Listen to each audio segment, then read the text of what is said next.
Imana ka dusangira ijambo ry'Imana ari mu gitabo ca mbere ca Samweli ibice 18 tuhera ku murongo wa mbere tugeze ku murongo wa 4.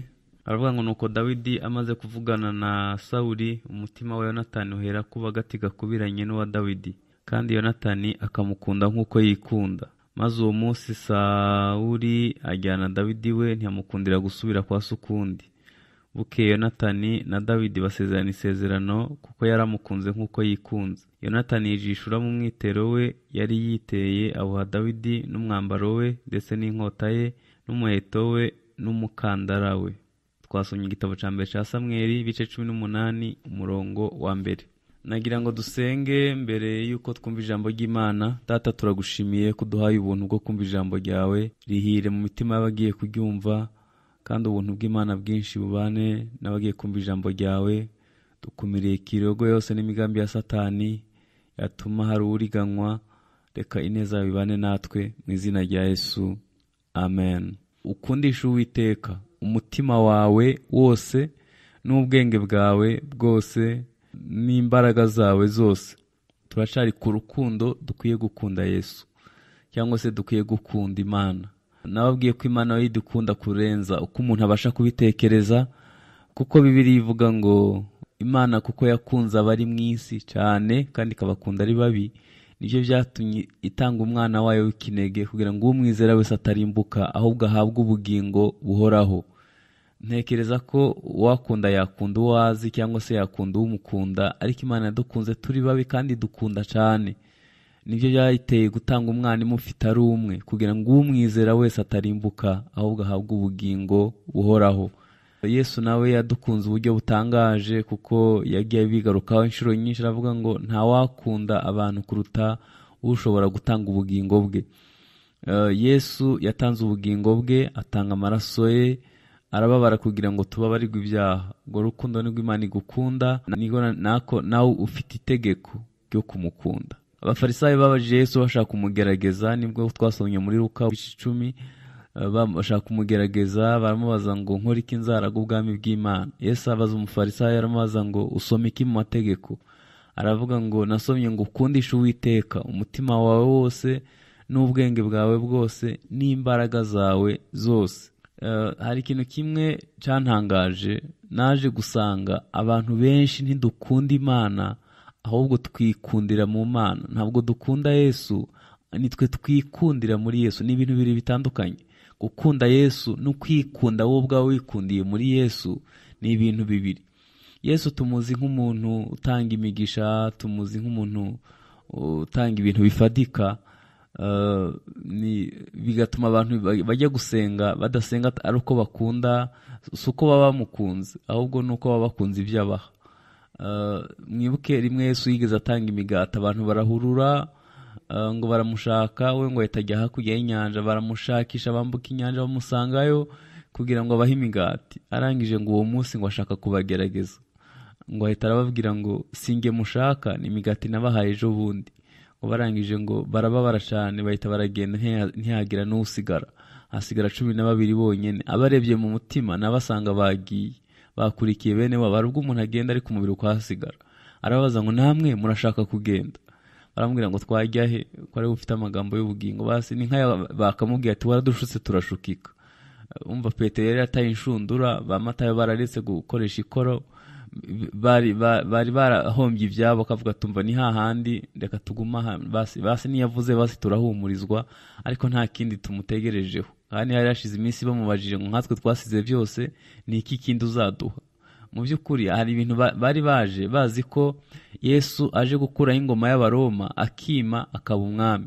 Abantu ba mbere bamukurikiye bari ba Petero bava mu ishaka ry'Abazerote, bari bavuga ati twebwe tuzagwana no kuwa nyuma ariko dufate igihugu. Nabo bantu bamukurikiye niyo mitekerereze bari bafite. Yesu nawe kuko inyigisho ze zitandukanye n'izacu, yajyaga avuga ati ubwami bwanjye si ubwo muri iki gihe, akavuga ibintu by'ubwami bwa kera, akavuga ko aje gutangiza ubundi bwami ariko mu matwi y'abantu butumvikana neza. Byagaragaye ko abantu atari we bakundaga, ahubwo bakunda ibyo abakorera, ibitangaza bakorera cyangwa se ibyo abaha. niko Bibiliya ivuga mu ngoma, aho ivuga ngo abantu banjye bitiriwe izina ryanje nibicisha bugufi bagasenga bashaka mu maso hanjye, nanjye nzamanuka mbakirize n'igihugu.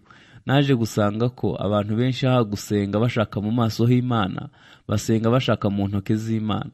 Mu ntoke z'Imana hari abagore, hari abagabo, hari promosiyo, hari amazu, hari ibintu byose byiza birahari mu ntoke z'Imana, ariko mu maso naho hasobanuye ubusabane. Ese umuntu aguhaye ibiri mu ntoke akakwima mu maso, byaba bikumariye iki? Kandi ntekereza ko nta wakwereka mu maso, ntawo mwasabana ngo akwime ibiri mu ntoke.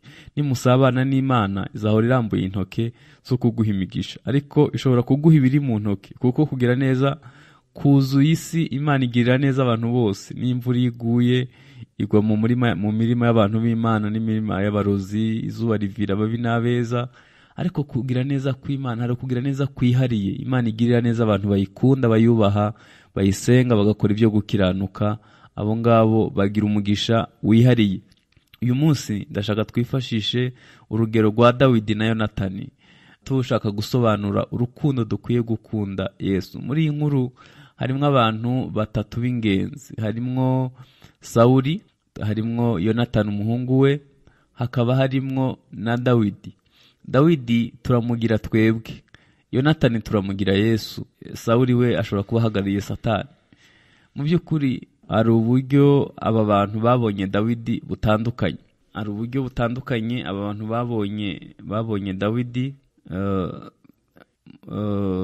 Uru rukundo rwa Dawidi na Yonatani ni urukundo ubona rutangaje, twagereranya nk'ubwo twari dukwiye kuba dukundana na Yesu.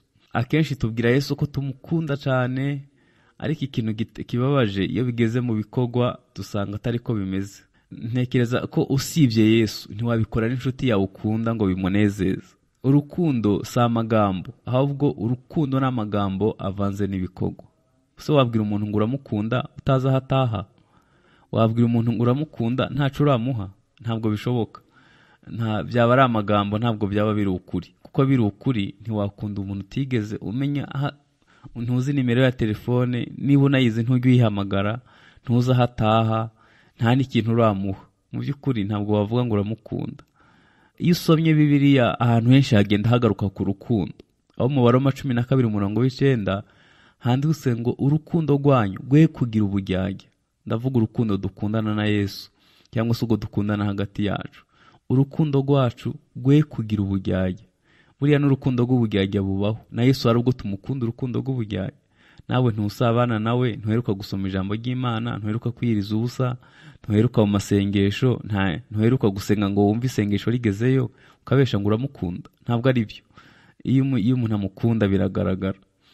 Mu Byahishuwe 2:4 haravuga ngo wakoze byose neza, ko mfite icyo nkugaya, nuko waretse urukundo rwawe rwa mbere. Mu by'ukuri abantu benshi bagenda mu bantu bankurikiye, hari abantu batarakundana na Yesu na rimwe. Mu by'ukuri batarakira Yesu nk'umwami n'umukiza mu buzima bwabo. Hari abandi bigeze bamukunda birashuha, biba ibintu by'ibitangaza, ariko ubu mu by'ukuri badaherukana na Yesu. Bagiye bacogora buhoro, sinzi icyabacogoje, nda n'ibigeragezo banyuzemo cyangwa ni iminsi, ariko byageze aho barabimenyera. Aho kugira ngo urukundo rugende rushaho kuba rwiza, ahubwo rwagiye rukonja. Hari urukundo wakunda rwakubyutsa nijoro gusenga, urukundo rwagutera kwiyiriza ubusa, urukundo rwa rundi rwatuma usoma Bibiliya, urukundo rwatuma ugirira neza abakene, urukundo mbese imirimo wakoraga wumva gusunikwa n'urukundo.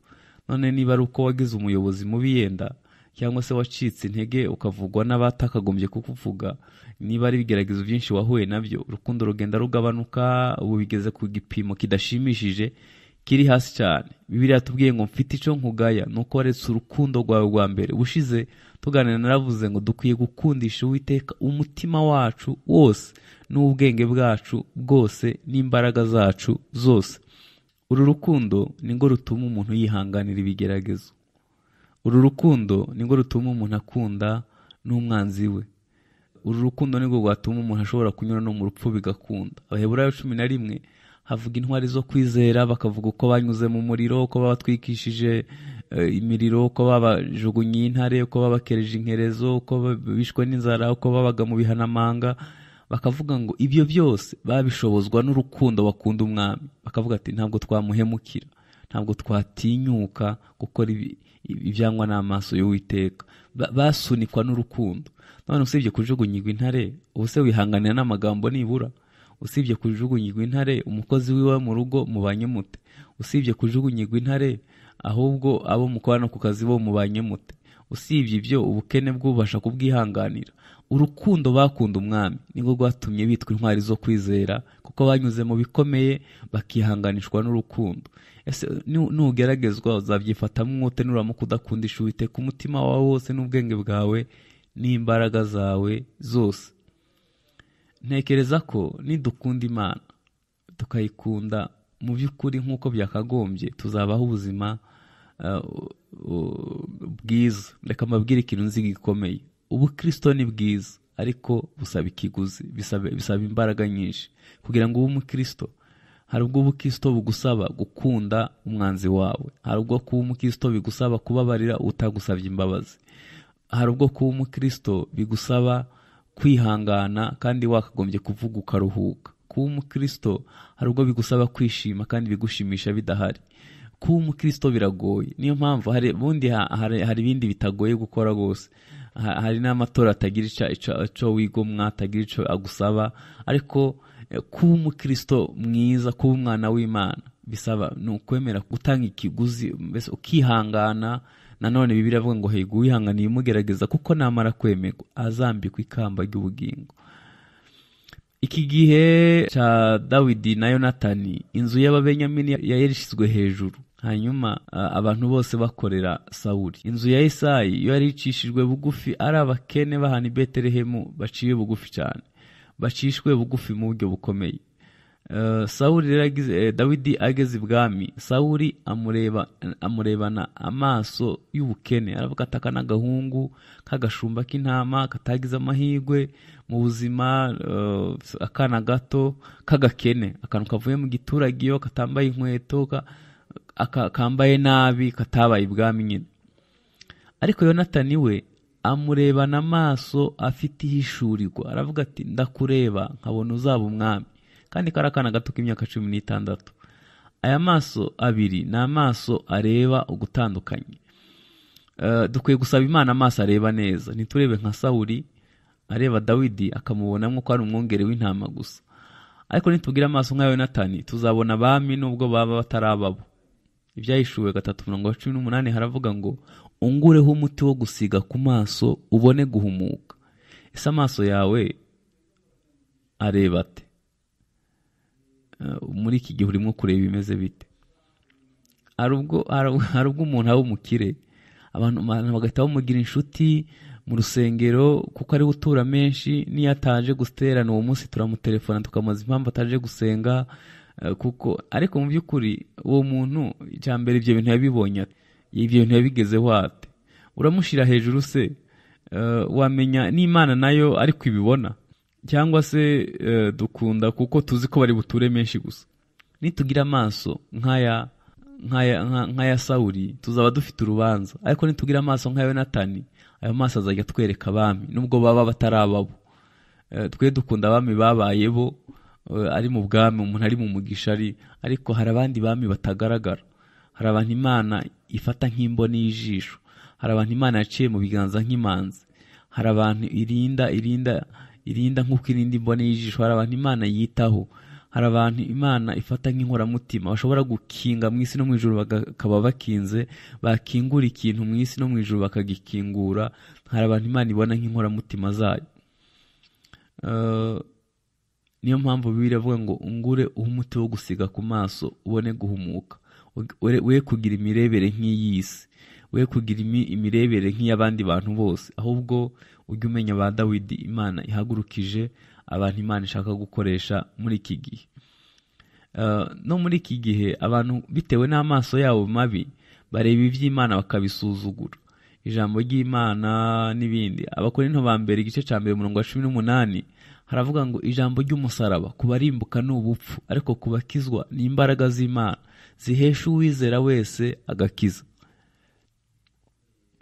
Iyo umuntu azi afite amaso nk'aya Yonatani, amenya agaciro k'umusaraba, amenya agaciro k'ijambo ry'Imana, akunda umusaraba. Aravuga ati reka nihangane ibingerageza kuko nyuma yabyo hari imigisha Imana imbiki. Reka nyure muri ibi bingore ariko nyuma yaho Imana izangirira neza. Ni nako Yesu ngo yarengeje amaso umusaraba ngo abone ibyishimo Imana yamushize imbere. Tukwiye kuba abantu bameze batyo, abantu bashobora kurenza amaso ibibazo tukamenya ngo hirya yabyo hari ikindi Imana izakora. Ariko abantu bafite amaso nk'aya Sawuli bahita bacika intege, bakabona ka Dawidi mu isura y'ubushumba, ariko Imana iteganya ibindi bikomeye. Kubw'aya maso areba nabi, hari ubwo tureba ibibazo aho bitari. Elisa yari afite amaso areba neza, inzara iteye i Samariya, aravuga ngo ejo ku irembo ry'i Samariya ibiryo bizaboneka. Umuntu ufite amaso nk'aya Sawuli ahita aravuga ngo ibyo uvuze nubwo amadirisha y'ijuru yakinguka ntabwo byakunda.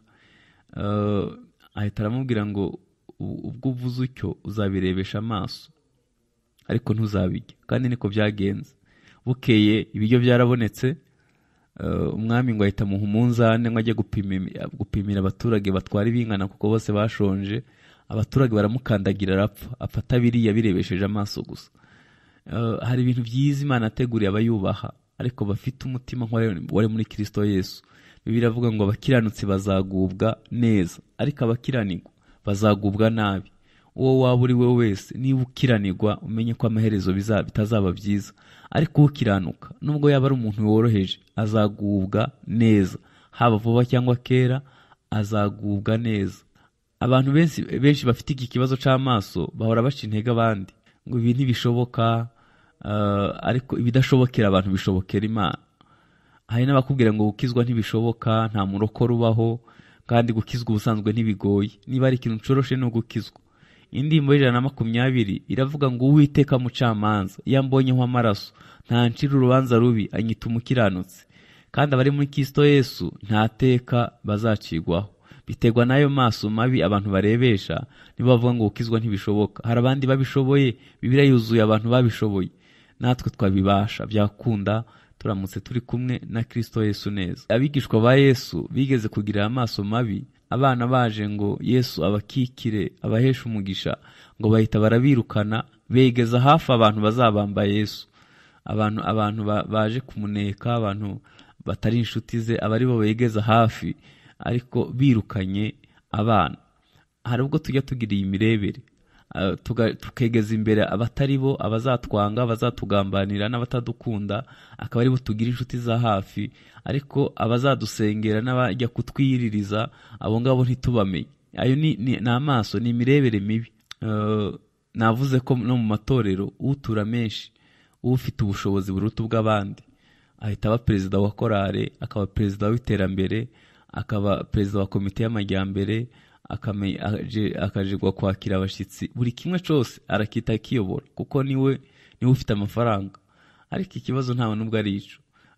Ngiye hakuyoborwa n'umuntu utari mu mugambi w'Imana, yaba umukene cyangwa umukire, nayoborwa n'umuntu afite icyo Imana yamuvuzeho, ari mu mugambi w'Imana, ziko nasenga ijuru rizamwumva. Uwo muntu Imana imufata nk'inkoramutima yayo. Ntabwo birebera kuba ufite amafaranga cyangwa utayafite, warize cyangwa utarize. Umuntu wese ukora ibyo ishaka mu isi Imana iramwemera. Nituba hafi y'Imana, Imana itubikiye ubwami nk'ubwahaye Dawidi. Yonatani ni Yesu, hanyuma natwe turi ba Dawidi. Iyo ukunze Yesu cyane aguha ibintu bidasanzwe. Niko Bibiliya yavuze ngo dukundishe Uwiteka umutima wacu wose n'ubwenge bwacu n'imbaraga zacu zose. Hari ikintu kimwe cyiza cyabaye igihe Yonatani yarangiza kubona ko Dawidi azaba umwami. Ntabwo yaviriye mwaho, yamuhaye ibintu 5 bikomeye nifuza ko tuganira dushobora gukura kuri Yesu aka kanya. Numukundisha umutima wose n'ubwenge bwose n'imbaraga zose, hari ibintu 5 azaguha uzamukuraho, kandi birenze 5, kuko biravuga ngo Yesu yarazamutse atanga impano. Ni nako yasize abwiye abigishwa, ababwiye ati mwebwe ndagiye ariko mushobora no kuzakora ibiruta ibyo nakoze. We yakoze imyaka 3 n'igice, ariko twe dushobora kuzakora imyaka myinshi, dushobora kuzabwiriza abantu benshi, dushobora kuzakoreshwa ibikomeye nitugira umutima nk'uwari muri Kristo Yesu. ariko niturebesha amaso nk'aya Sawuli tuzajya tureba ibibazo aho bitari, tuzajya tudaha agaciro iby'Imana iha agaciro, dusuzugura iby'Imana ishima, tuzabaho ubuzima butishimirwa n'Imana. Bibiliya iravuga ngo Yonatani yahise akora ibintu bitangaje, amuha ibintu 5. Icya mbere yamuhaye ni umwitero. Umwitero usobanuye impano z'Imana. Mu gihe cya Eliya na Elisa, muribuka ko Eliya abonye Elisa ngo ahita amujugunyaho umwitero, umwuka w'Imana ahita amuzaho. Kuva uwo munsi Elisa ahita akora ikintu kidasanzwe, afata ibimasa yahingisha ngo aragenda arabibaga, asezera umuryango aravuga ati kuva uyu munsi ngiye mu muhamagaro, nkurikiye umukozi w'Imana. Byari bitewe n'umwitero yamujugunyeho. Bibiliya yatubwiye ngo Yesu yaravuze ngo cyakora muzahabwa imbaraga umwuka wera nabamanukira, kandi muzaba abagabo bo kumpamya Yerusalemu yose ni Yudaya ni Samariya kuzageza ku mpera y'isi. Nanone Yesu yavuze ngo uwo mwuka naza azatsinda abantu, abemeza ibyaha, abigisha amateka no gukiranuka. Ikintu kigaragaza ko wahawe umwuka wera nuko uzaba ukundisha Uwiteka umutima wose n'ubwenge bwose n'imbaraga zose. Ikindi ni imbaraga ushira mu kwezwa no mu kwihana, kuko uko ukomeza kwezwa wegera imbere winjira mu gukiranuka, niko Imana ikomeza kukwishimira ikagenda ikwemeza n'abantu. Ariko hari ubwo abantu ubona bigeraho ukagira ngo ibyo kwezwa ntibikibareba, ntigikomeze kuba ikintu cibanze mu buzima bwabo. Ariko ubukristo butagiramwo kwihana ntibushoboka. Kuba umukristo atarimo kwezwa ntabwo byakunda. Ikintu kidutandukanye n'abandi bantu ni umwanya dufata twezwa, tubana n'Imana, tuba inshuti z'Imana. Icyo ni ikintu cy'ingenzi mu buzima bw'ubukristo. Ikintu cya mbere yamuhaye ni umwitero. Ese wigeze uhabwa umwuka wera? Umwuka wera ajya gutsinda akakwemeza ibyaha? Umwuka wera ujya wumva usabana nawe?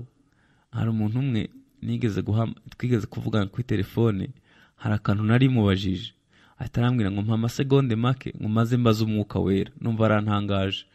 Abantu bafata ibyemezo batabajije umwuka wera, ibintu byose bakabikora uko babyumva, ariko hari abandi babanza gukonsilita umwuka wera, kabanza kubaza icyo umwuka wera bivugaho. Mbese nahise mbibonamo ubusabane bukomeye.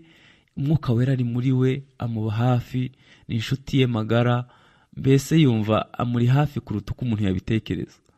Dukwiye kuba inshuti z'umwuka wera, dukwiye kuba inshuti z'Imana, dukwiye kuba abantu bari hafi y'Imana cyane. Ikindi yamuhaye umwambaro.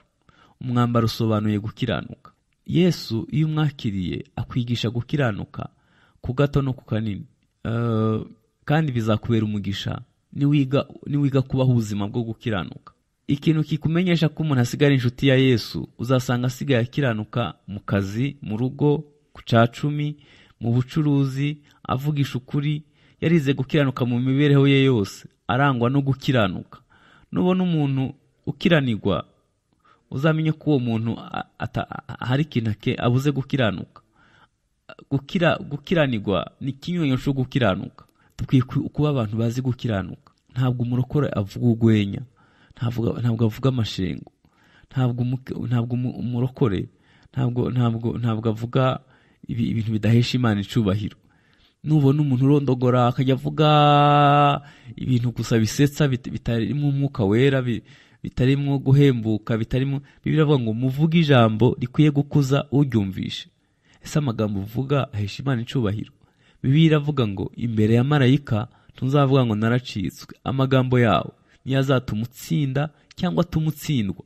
Hari umunsi amagambo yose wavuze uri umurokore utasabiye imbabazi azanyura imbere yawe yose uko yakabaye, kandi akagushirisha mu rubanza. Ijambo rirarema, ijambo rishobora gutanga ubuzima cyangwa rikazana urupfu. Ese muri iki gihe wiyahuturahute? Ntuhora uvuga ngo ndapfuye, nta kigenda, ntaco nzageraho, ibintu bimeze bityo? Ntabwo wibagiwe imbaraga z'ururimi icyo zikora? Dukwiye kuba abantu bazi kwatura neza, bazi gukiranuka mu magambo yacu, bazi gukiranuka mu byo bavuga. Bizatubera umugisha.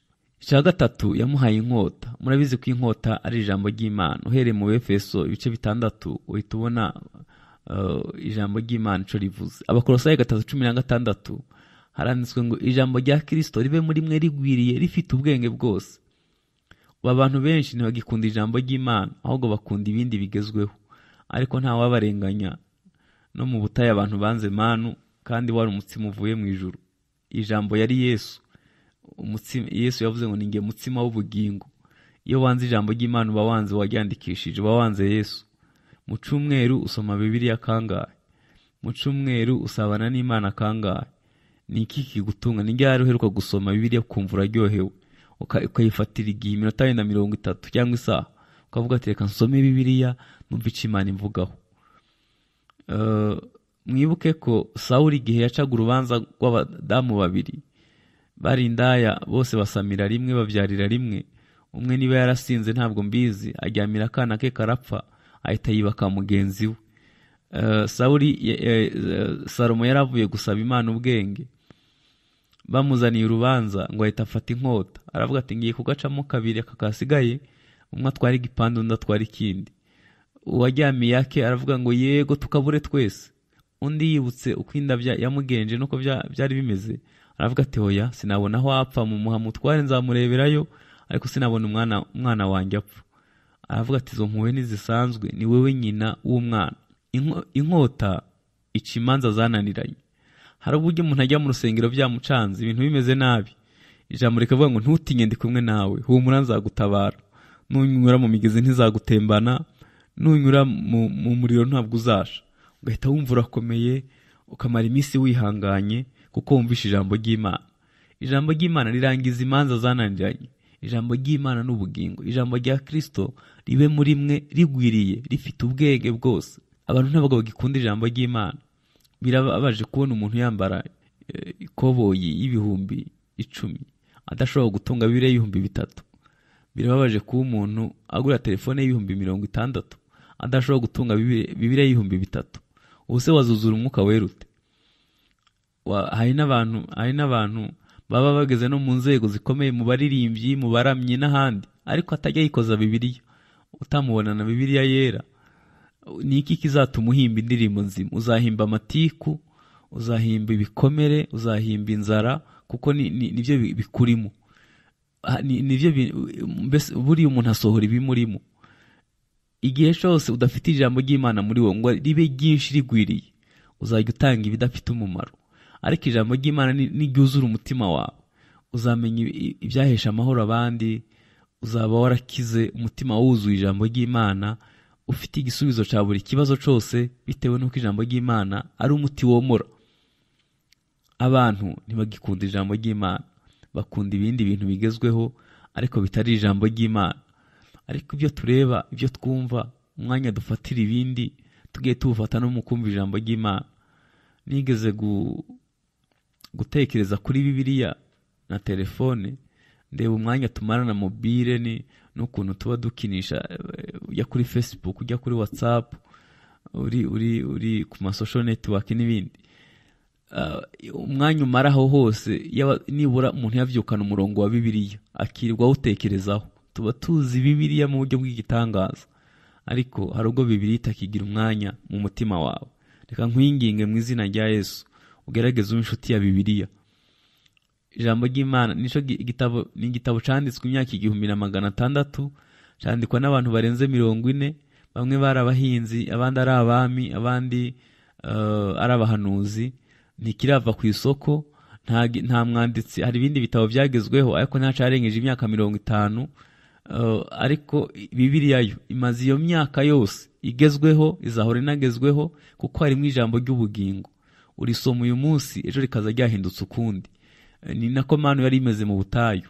Umuntu yarayijyaga ntamenye iki mu by'ukuri uko iteye. Niyo mpamvu bayita manuhu, iki niki, kuko byari ibiryo bitangaje, ibiryo Imana yatetse. Ijambo ry'Imana nubwo umuntu yagigisha undi agahita agigisha ako kanya, wakumva hari ibindi bishasha wungutse. Bihora ari bishasha. Ijambo ry'Imana riruzuye, ririzewe, ryarageragejwe, riremegwa. Ikindi yamuhaye umuheto. Umuheto usobanuye amasengesho, kuko umuheto urasa kure. Inkota yo ushobora kuyitera uwo muri kumwe, ariko umuheto urasa umwambi ugera kure, urasa kure. Amasengesho ni ikintu gikomeye. ushobora gusengera umuntu ari muri Amerika, Imana igasubiza. Ushobora gusengera umuntu ari ahantu kure, Imana igakora ibintu bitangaje, kuko amasengesho agera kure. Umuheto ni ikintu kirasa kure. Umukozi w'Imana Billy Graham baramubajije ngo uwakongera imyaka yo kubaho, afite imyaka 95, bamaze ngo uwakongera imyaka yo kubaho wakora iki? Aravuga ngo nakora ibintu bitatu. Icambere nasenga. Bamubajije icya kabiri, aravuga ngo icya kabiri nasenga, icya gatatu nasenga. Bamaze ngo kubera kuvuza ibintu bitatu bisa. Aravuga ngo umwanya namaze ku stade niruka mu bihugu, iyo umara mu cumba c'amasengesho nsenga, niho hari gukizwa abantu benshi. Yaravuze ngo iyo umuntu asenga ngo ashobora no gukoresha abamarayika, kuko mwibuke ko Petero igihe yari yafashwe yafunzwe, abitorero bagiye mu cumba barasenga, ngo aho basengeye haranyeganyega, marayika ahita amanuka muri gereza. Aravuga ati abera bavuze ngo ntupfa, bavyanze kupfa, ambara imyenda yabo n'inkweto nkurikire tugende. Bahita banyura mu nzugi zikinze zirikingura zirababisa, amusiga higiyo, ngo ahita ngo amenya ko ivyo yatekereza bitari inzozi ahubwo byabaye, bitewe nuko abera bari basenze. Nidusenga ba Petero bazafungurwa, nidusenga imiryango izakinguka, nidusenga ibyananiranye bizashoboka, nidusenga ibidashobokera abantu ku Mana bizashoboka, nidusenga. Yesu abigishwa ntibigeze bamubwira ngo twigishe kugendera hejuru y'amazi, ntibigeze bamubwira ngo twigishe gutubura imigati, ntibigeze bamubwira ngo twigishe guhagurutsa ibirema. Ntabwo Yesu bigeze bamubwira ngo twigishe gukiza abagwayi, baramubwira ngo twigishe gusenga. Bari babonye imbaraga ziba mu gusenga, bari babonye gusenga ico bikora. Yesu akwiye kutwigisha gusenga. Tukwiye kuba abanyamasengesho, tudasenga ariko twagize ibibazo, ahubwo tugasenga kuko dukunda Imana, tuyikundisha umutima wose n'ubwenge bwose n'imbaraga zose. Nidusenga imiryango izakinguka, nidusenga ibitashobokaga bizashoboka, nidusenga ibihome bizavaho, nidusenga Yeriko izasenyuka, nidusenga Herode azatsindwa, nidusenga Imana izabana natwe. Tukwiye kuba abantu basenga. Ndiho ndababwira ibintu bitanu Dawidi amaze gukundana na Yonatani ngo akaramata akamukunda nk'uko yikunda. Hari ibintu bitanu yamuhaye, nibyo twariho turareba. Bibiliya tubwiye ngo icambere yamuhaye umwitero. Navuze ko umwitero ari impano z'Imana. Icya kabiri yamuhaye umwambaro, bisobanuye gukiranuka. Icya gatatu yamuhaye inkota, ijambo ry'Imana. Icya kane yamuhaye umuheto, amasengesho. Icya gatanu yamuhaye umukandara. Umukandara usobanuye kuvugisha ukuri. Abefeso 6 haravuga ngo mukenyere umukandara ari wo kuri, kuko muri iyi minsi ikinyoma camaze isi. N'abana b'Imana nabo bastangiye kwiga kubesha. Mu by'ukuri hari nubwo uhamagara umuntu kuri telefone umureba akahita kubesha, akabwira ngo rwose nagiye Gitarama cyangwa nagiye Butare, kandi umuhamagaye umureba imbere yawe kwa Rubangura. Ariko bitewe nuko ikinyoma kigenda gifata umwanya, wagira ngo telefone Imana ziduhaye ngo tuzibeshereho, ariko si wo mugambi w'Imana. Zikwiye kuba zikorera Imana atari zo kubesheraho. Ibyo twakora byose tutari mu kuri byaba ari ubusa. Bibiliya avuga ngo Yesu ni inzira n'ukuri n'ubugingo. Iyi nzira yitwa Yesu abanyamadini bose bayihururiyemo, ariko ikibazo abayigendamwo mu kuri ni bangahe? Abantu bose batagenze muri iyi nzira mu kuri, ari umutego bazahura nawo, ni ukubura ubugingo buhoraho. Gukora byinshi bitari mu kuri, wakora biki ariko biri mu kuri. Ukajya wibaza ngo intambwe nteye ziteye mu kuri. Ahantu nyuze niho Imana ishaka ko nyura. Ibi nkoze nibyo Yesu ashaka ko nkora. Ugatera intambwe iri mu kuri kw'ijambo ry'Imana. Niba bitari ibyo, kuzabona ubugingo buhoraho bizakugora. Ariko nugenda mu kuri, ukubaka urugo mu kuri, abana bawe ukabarera mu kuri, ugacuruza mu kuri, ukiga mu kuri, ukaba umushumba mu kuri, ibintu byose ukabikora mu kuri, hari ibyiza byinshi Imana igutegurira. Imana ikubikiye ibyiza byinshi. Ushobora kuba rusanga ukunda Yesu ukaba utangiye kugabanukirwa, cyangwa ushobora kuba utaramukunda na rimwe. Bishoboka ko wahuye n'ibicantege mu rukundo rwawe. Nagira ngo ngusabe wihangane, wongere ukunde Yesu. Hanyuma nukunda Yesu arakugarukira kandi yiteguye kukubabarira. Hari ibyiza byinshi yateguriye abamukunda. Hari imigisha atanga muri rusange, ariko hari n'imigisha y'abantu akunda, hari ubusabane agirana n'inshuti ze, hari intambwe ashaka kuguteza aka kanya. Garuka mu rukundo wakundana na Yesu, we kwita ku bicantege wahuye nabyo. Urukundo umukunda rukwiye kurengera ibyo wageragejwe. Bishobora kuba ari ubukene, bishobora kuba ari abantu baguhagurukiye, bishoboke ko ari ibibazo wahuye nabyo mu itorero. Garuka mu rukundo rw'Imana. Nta handi ushobora kubona ibyiza usibye muri Kristo Yesu. Birashoboka ko nkurikiye utarakira Yesu umwami n'umukiza, utarinjira mu nzira yo kumukunda. Ndakwinginze ngwino, niho honyine ushobora kubona urukundo rwuzuye. Birashoboka ko wakunze umugabo, washatse umugabo uzi ngo ugiye kuruhuka, ntiyaguha urukundo rwuzuye. Birashoboka ko wakunze umugore uzi ngo ni uburuhukiro, ibyo mutegerejeho ntiwabibona. Birashoboka ko uriho uranyumva warakunze umuhungu akaguhemukira, cyangwa ukaba warakunze umukobwa akaguhemukira. Ngwino Yesu, uzasanga ari inshuti nziza, ntakundana nk'abo bose. Azaguha ibirenze iby'abantu baguha, azaguha urukundo rwuzuye. Unkurikiye utarigeze urukundo rwa papa, utarigeze urukundo rwa mama, Yesu yaguha urukundo rwinshi kandi rwuzuye. Inkuru nziza ngufitiye muri aka kanya: ibyo utahawe na papa, ibyo utahawe na mama, ibyo utahawe n'imiryango, ibyo utaboneye mu itorero, mu maraso Yesu birahari. Imana izakubera so, izakubera umuvyeyi, izakubera abavandimwe. Igihe wari utegereje urukundo wararubuze, wabaye imfuvyi uri umwana, ariko Yesu yaguha urukundo rwuzuye. Mvuze ibintu bitanu Yonatani yahaye Dawidi. Uruta Yonatani ari hano, ni Yesu umwana w'Imana. Yiteguye gukora ibiruta ibyo utekereza. Azaguha indishi z'akababaro. Warababaye mu buzima, hari ibintu byinshi Yesu akubikiye. Akubikiye ibyiza byinshi biruta ibyo watekereza. Ugomba kurambura amaboko yo kubyakira. Aka kanya yantumye ngo nkubwire ngo arashaka gukunda. Birashoboka ko wamuhemukiye ukagwa mu byaha bikomeye, wananiwe kwiyakira, wabuze n'uwo wabibwira. Wari umudamu mu rugo rwawe, ariko birashika ucinya uwo mwashakanye, nawe Yesu yakubabarira. Wari umugabo, biragushikira ubura imbaraga, ugwa mu cyaha cy'ubusambanyi, nawe Yesu yakubabarira. Birashoboka ko wakundanye n'umuntu ushiduka waraguye mu byaha, Yesu yakubabarira. Abantu baragushutse ujya kuraguza, Yesu akubikiye imbabazi. Imana iragukunda kuruta uko wabitekereza. Ibyo nabyo Yesu yabibabarira. Birashoboka ko wagambaniye umuntu, yenda akaba yaranapfuye, ibyo nabyo Yesu yabibabarira. Birashoboka ko wagiye mu rumogi, birashoboka ko wagiye mu biyobyabwenge, nabyo Yesu yabibabarira. Birashoboka ko wagiye mu itorero uzi ngo nahantu uzaruhukira, ariko urangije baraguhemukira, barakuvuga, ibyo warutegereje si byo wabonye, nawe Yesu yakwakira. Ntabwo igisubizo ari ukurivamo, ntabwo igisubizo ari uguhunga. Garuka kuri Yesu. Birashoboka ko wafashe inguzanyo muri banke uzi ngo ugiye gucuruza wunguke, ntibyagenda nk'uko wabitekereza, none amadeni atumye uba kure ya Yesu. Garuka mu rukundo rwa Yesu, niho honyine ushobora kugira amahoro yuzuye kandi akazana kwishurira. Birashoboka ko bagufashe ku ngufu, kuva icyo gihe wumva wanze Imana n'abantu. Ngwino kwa Yesu. Birashoboka nanone ko nkurikiye hari ubwo wagize papa wawe mubi, ntiyaguha urukundo, wumva abantu ntabwo watinyuka kuvuga ngo Mana data. Uhita wumva kuvuga Imana data yaba imeze nka papa wawe, ariko Yesu ni mwiza, ntameze nka papa wawe. Ngwino kuri Yesu, yakwakira. Tugiye gusengana n'abantu bashaka kwakira urukundo rw'Imana, bashaka kongera gusabana na Yesu no gukunda Yesu akaramata.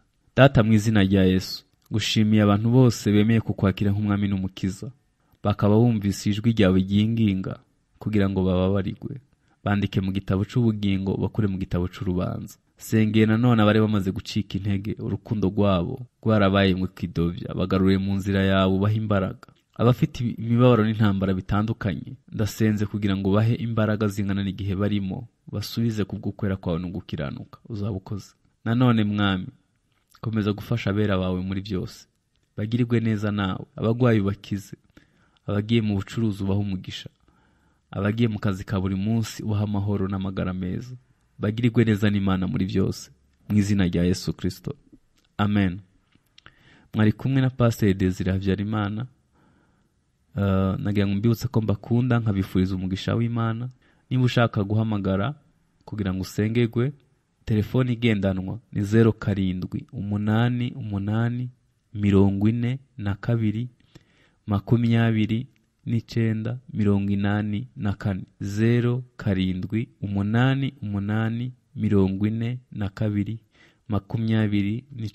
0788421984. Mwadusura nanone kuri website y'ivugabutumwa wa#agakiza.org ngufinage wa#agakiza.org. Kuri Facebook mwadusanga kuri page ya Habyarimana Desire cyangwa kuri page y'agakiza.org. Turabakunda kandi mukomeze gukunda Yesu akaramata. Imana ibahe umugisha.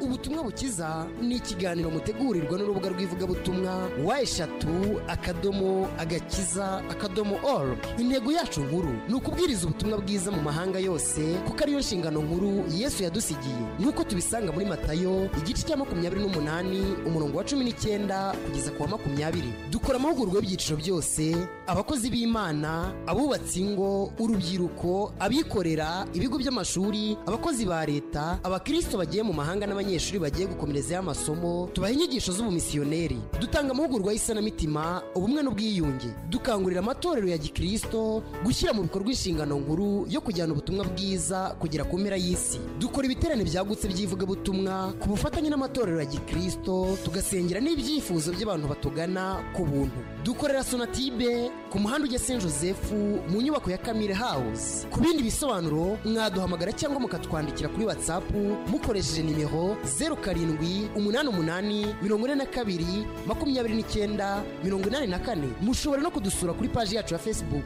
ariyo agakiza.org. Ubutumwa bukiza, kira ubu umusemburo wo gukira kw'abandi.